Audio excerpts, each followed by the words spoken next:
Aziz tomoshabinlar, bugungi ma'lumot juda muhim. Bugun 8 avgustdan boshlab pensiya oladigan har bir inson uchun oldingidek beparvo yurish, pensiyam baribir tushaveradi deb hujjatlarni tekshirtirmaslik. Bank kartani yangilamaslik yoki ma'lumotlardagi xatolarga e'tibor bermaslik xavfli bo'lib qoladi. Bu gap faqat yoshga doir pensiya oladiganlarga emas, nogironlik pensiyasi, boquvchisini yo'qotganlik pensiyasi, ijtimoiy nafaqa va boshqa to'lovlarni oladiganlarga ham tegishli bo'lishi mumkin. Men bugun sizga oddiy tilda tushuntirib beraman. Avval qanday edi, endi nimalar o'zgaradi, kimlar xavotir olishi kerak, kimlar tinch bo'lishi mumkin. Qaysi holatlarda pensiya vaqtincha to'xtashi, kechikishi yoki qayta tekshiruvga tushishi mumkin. Videoni oxirigacha ko'ring, chunki eng muhim amaliy qadamlarni oxirida aytaman. Qayerga borish kerak? Qanday hujjatlarni tayyorlash kerak? Arizada nimalarni yozish kerak? Hozirning o'zida kanalga obuna bo'ling, videoga like bosing. Chunki bunday ma'lumotni bilgan odam o'z pensiyasini himoya qiladi. Bilmagan odam esa keyin ovoragarchilikka tushib qolishi mumkin. Avval ko'pchilik pensiya masalasiga juda sodda qarardi. Pensiya tayinlangan bo'lsa, oyma-oy tushadi, pochta olib keladi yoki bank kartasiga o'tkazadi deb o'ylardi.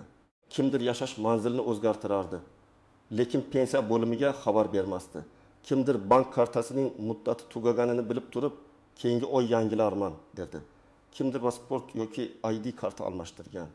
Familiyasi o'zgargan, telefon raqami o'zgargan, lekin bazadagi ma'lumotlar eski qolgan. Ilgari bunday xatolar ba'zan oylar davomida bilinmay yurardi. Endi asosiy o'zgarish shundaki, pensiya to'lovlari bo'yicha ma'lumotlar tobora ko'proq elektron bazalar orqali solishtiriladi. Ya'ni pensiya jamg'armasi, bank, fuqarolik holati davlatnomalari, manzil ma'lumotlari, nogironlik bo'yicha tibbiy ma'lumotlar, ishlash holati va boshqa manbalar o'zaro tekshirila boshlaydi. Natijada ilgari ko'zdan qochgan holatlar endi tezroq aniqlanishi mumkin. Bu nima degani? Bu degani, agar sizning hujjatingizda bitta harf xato bo'lsa, bank kartangiz boshqa ma'lumot bilan ochilgan bo'lsa, pasportingiz yangilangan u, pensiya bazasida eski seriya raqam turgan bo'lsa, to'lov kechikishi mumkin. Agar nogironlik muddati tugagan bo'lsa-yu, odam qayta ko'rikdan o'tmagan bo'lsa, to'lov vaqtincha to'xtatilishi mumkin. Agar pensiya oluvchi chet elga uzoq muddatga ketgan bo'lsa, ishonchnoma noto'g'ri rasmiylashtirilgan bo'lsa yoki vafot etgan shaxs nomiga pul olinayotgan holat aniqlansa, unda mablag'ni qaytarish masalasi ham chiqishi mumkin. Men buni odamlarni qo'rqitish uchun aytmayapman. Aksincha, oldindan bilib, hujjatni tartibga keltirsangiz, pensiyangiz tinch, vaqtida va muammosiz tushadi. Birinchi bilishingiz kerak bo'lgan narsa, pensiya bu shunchaki har oy keladigan pul emas, balki huquqiy asosga ega to'lov. Ya'ni davlat sizga pensiyani aniq hujjatlar, aniq ma'lumotlar va aniq shartlar asosida to'laydi.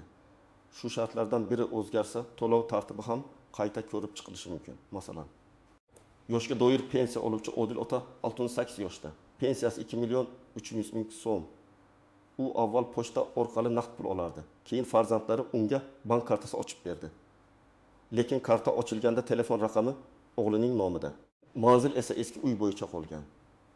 19 avgustdan keyin ma'lumotlar solishtirilganda bankdagi rekvizit, pensiya bazasidagi ma'lumot va shaxsiy hujjatdagi ayrim ma'lumotlar mos kelmasa, to'lov avtomatik ravishda muammoga uchrashi mumkin. Odil ota mening pensiyam nega tushmadi deb bankka boradi.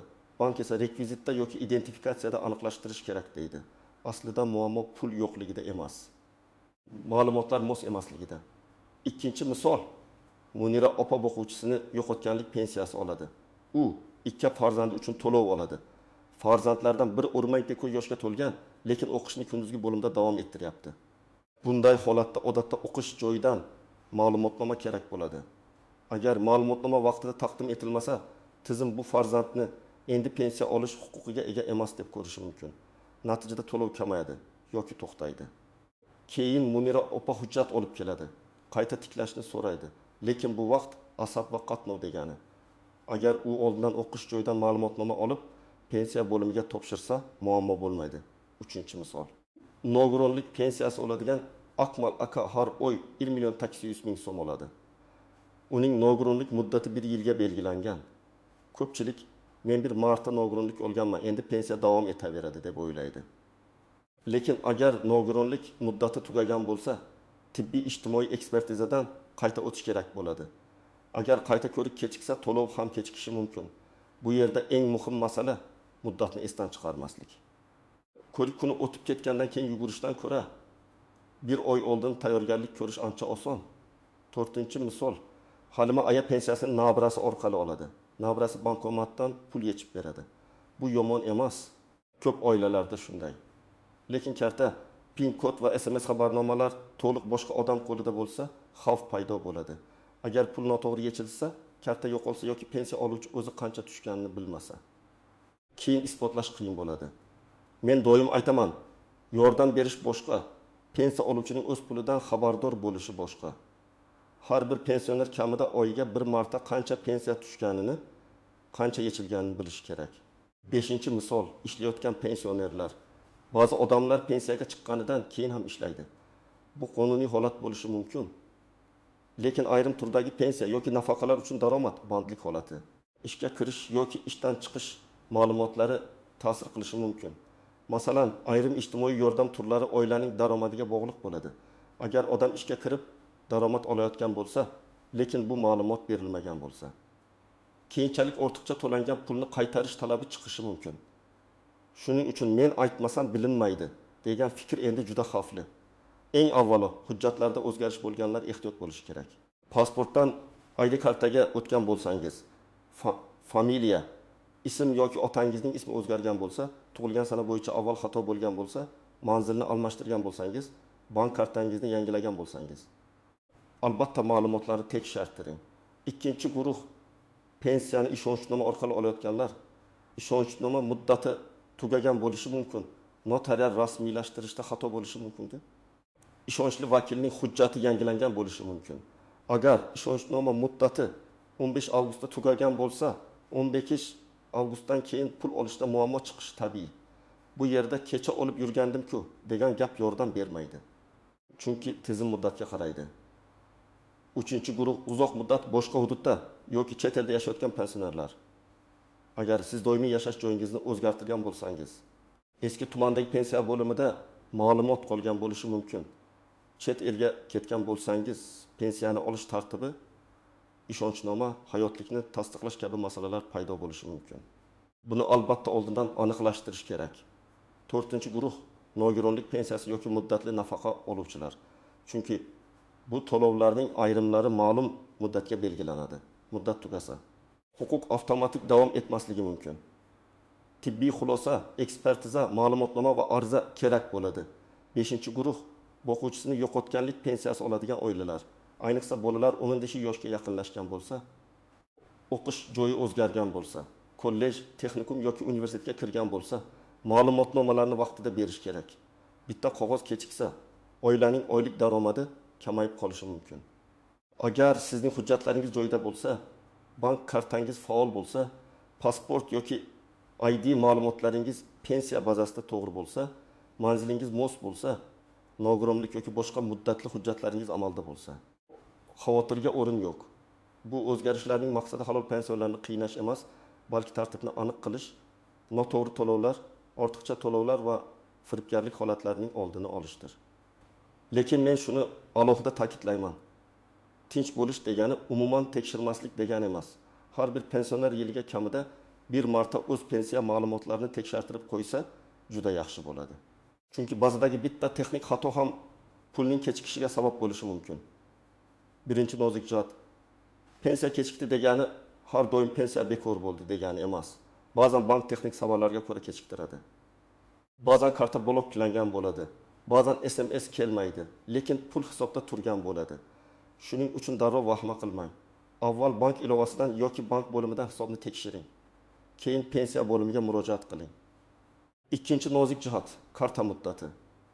Ko'pchilik kartaning ustida yozilgan muddatga e'tibor bermaydi. Masalan, kartang shahri 24 bo'lsa, odam avgust davomida ishlaydi deb o'ylaydi. Banklarning ichki tartibiga qarab, karta ma'lum sanadan keyin operatsiyalarni cheklashi mumkin. Agar pensiya aynan shu paytda tushsa, pul qaytishi yoki hisobda ushlanib qolishi mumkin. Shuning uchun karta muddati tugashidan kamida 20-30 kun oldin yangisini oching. 3-nozik jihat telefon raqami. Hozir ko'p xizmatlar SMS tasdiqlash bank xabarnomasi yoki elektron identifikatsiya bilan bog'liq. Agar telefon raqami eski bo'lsa, raqam boshqa odam nomida bo'lsa yoki ishlamayotgan bo'lsa, pensioner pul tushganini ham, muammo chiqqanini ham bilmay qoladi. Ayniqsa yolg'iz yashaydigan keksa insonlar uchun bu juda muhim. 4-nozik jihat ortiqcha to'langan pul. Agar tizim keyin aniqlasa, masalan, odam ma'lum bir to'lovga huquqini yo'qotgan, lekin yana 3 oy pul olgan, unda o'sha 3 oy uchun qaytarish talabi chiqishi mumkin. Misol uchun oyiga 1 million 200 ming so'm nafaqa 3 oy ortiqcha to'langan bo'lsa, 3 million 600 ming so'm qarzdorlik paydo bo'ladi. Odam men bilmaganman desa ham hujjat bo'yicha qaytarish masalasi ko'tarilishi mumkin. Shuning uchun o'zgarish bo'lsa, darhol xabar berish foydali. 5-nozik jihat: vafot etgan shaxs nomiga to'lov olish. Bu juda jiddiy masala. Ba'zan oila a'zolari dafn xarajatlari bor edi. Kartada pul qolgan ekan deb vafot etgan pensionerning kartasidan pul yechadi. Lekin vafot sanasidan keyingi to'lovlar qonuniy asosda qayta ko'rib chiqiladi. Ayrim hollarda dafn puli yoki boshqa yo'ldan belgilanishi mumkin. Lekin bu alohida tartibda rasmiylashtiriladi. Vafot etgan odam nomiga tushgan pensiyani o'zicha ishlatish keyinchalik katta muammo keltiradi. 6-nozik jihat: qarzdorlik va ushlab qolishlar. Ba'zi pensionerlarning aliment, kredit, kommunal qarz yoki sud qarori bo'yicha ushlab qolishlari bo'lishi mumkin. Odam pensiyasi kamayganini ko'rib, davlat kamaytiribdi deb o'ylaydi. Aslida bank yoki ijro hujjati asosida ushlab qolingan bo'lishi mumkin.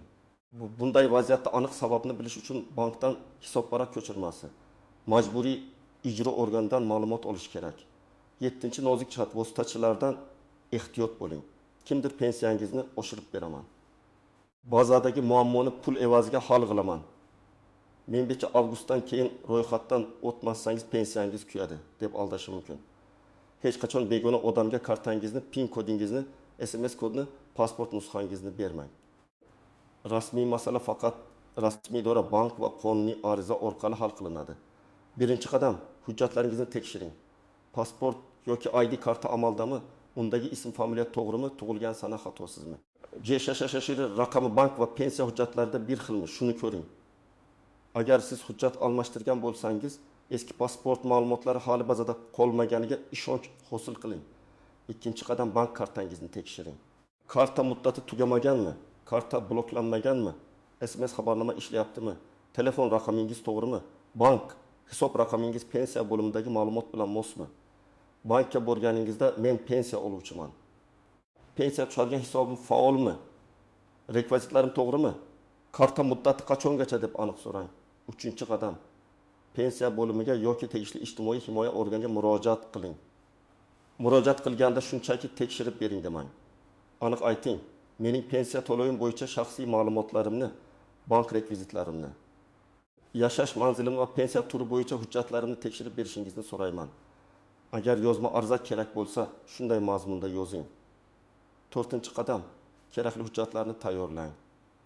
Odatda sizga pasport yoki ID karta, bank kartasi yoki hisob raqami rekvizitlari, pensiya guvohnomasi bo'lsa o'sha hujjat, yashash manzili bo'yicha ma'lumot, ishonchnoma bo'lsa notarial ishonchnoma. Nogironlik bo'yicha tibbiy xulosa, boquvchisini yo'qotganlik pensiyasi uchun farzandlarning tug'ilganlik guvohnomasi va o'qish joyidan ma'lumotnoma kerak bo'lishi mumkin.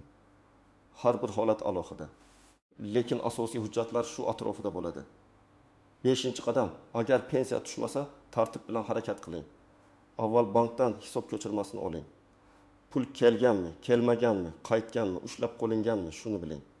Keyin pensiya bo'limiga boring. Pensiyam tushmadi deyishning o'zi yetmaydi. Bank ko'chirmasi bilan borsangiz, masala tezroq aniqlanadi. 6-qadam: agar siz chet elda bo'lsangiz yoki uzoq muddat boshqa hududda yashasangiz, ishonchnoma va hayotlikni tasdiqlash tartibini oldindan aniqlang. Har bir davlatda, har bir holatda tartib farq qilishi mumkin. Konsullik, notarius yoki pensiya organidan rasmiy izoh oling. Og'zaki gapga ishonib qolmang. 7-qadam: oilangizdagi keksa pensionerlarga yordam bering. Ko'p ota-onalar bank kartasi, SMS, elektron navbat, ariza yozish kabi ishlarda qiynaladi. Farzandlar, nabiralar, qo'shnilar yordam bersin. Lekin yordam halol va shaffof bo'lsin. Pensionerning o'zi qancha pul tushayotganini bilsin. Kartani butunlay boshqa odam nazorat qilishi to'g'ri emas. 8. qadam barcha murojaatlarni imkon qadar yozma qiling. Agar muammo jiddiy bo'lsa, ariza yozing, kirim raqamini oling, nusxasini saqlang. Telefon orqali aytilgan gap keyin isbot bo'lmaydi. Yozma murojaat esa sizning huquqingizni himoya qiladi. 9-qadam. Pensiya miqdori o'zgarsa, sababini so'rang. Masalan, avval 2 million 500 ming so'm olgan bo'lsangiz, bu oy 2 million 100 ming so'm tushsa, darrov kamaytirishdi deb xulosa qilmang. Balki ushlab qolish bo'lgandir. Balki qayta hisob-kitob qilingandir. Balki hujjat muddati tugagandir. Sababini yozmay rasmiy ma'lumot orqali bilib oling. 10-qadam. Shubhali xabar va qo'ng'iroqlarga ishonmang. Anazbekis avgustdan pensiya olish uchun kartangizni tasdiqlang. SMS kodini ayting. Pensiyangiz muzlab qolmasligi uchun pul o'tkazing degan gaplar firibgarlik bo'lishi mumkin. Davlat organi ham, bank ham sizdan PIN kod yoki SMS kod so'ramaydi. Buni yodda tuting. Demak, 10-avgustdan keyin eng katta o'zgarish shuki, pensiya to'lovlarida hujjatlar, bank ma'lumotlari, muddatlar va huquqiy asoslar ancha jiddiy tekshiriladi. Kimning hujjati joyida bo'lsa, qo'rqadigan joyi yo'q. Kimning kartasi muddati tugagan, manzili o'zgargan, ishonchnomasi eskirgan, nogironlik muddati yakunlangan yoki o'qish ma'lumotnomasi topshirilmagan bo'lsa, hozirdan harakat qilishi kerak. Men sizga maslahatimni aniq aytaman, kutib o'tirmang. Bugun hujjatlaringizni tekshiring, bank kartangiz muddatini ko'ring. Kerak bo'lsa pensiya bo'limiga boring, ariza yozing. Ma'lumotlarni yangilang. Shunda pensiyangiz kechikmaydi, ortiqcha asabiylashmaysiz va o'z haqqingizni himoya qilasiz. Sizda pensiya bo'yicha kechikish, karta ishonchnoma yoki hujjat muammosi bo'lganmi? Izohlarda yozib qoldiring. Men va boshqa tomoshabinlar uchun ham foydali bo'ladi. Video foydali bo'lgan bo'lsa, albatta like bosing, yaqinlaringizga yuboring va kanalga obuna bo'ling. Chunki pensiya masalasida bir kun oldin bilgan odam yutadi. Bir kun kech bilgan odam esa idorama-idora yurishga majbur bo'ladi.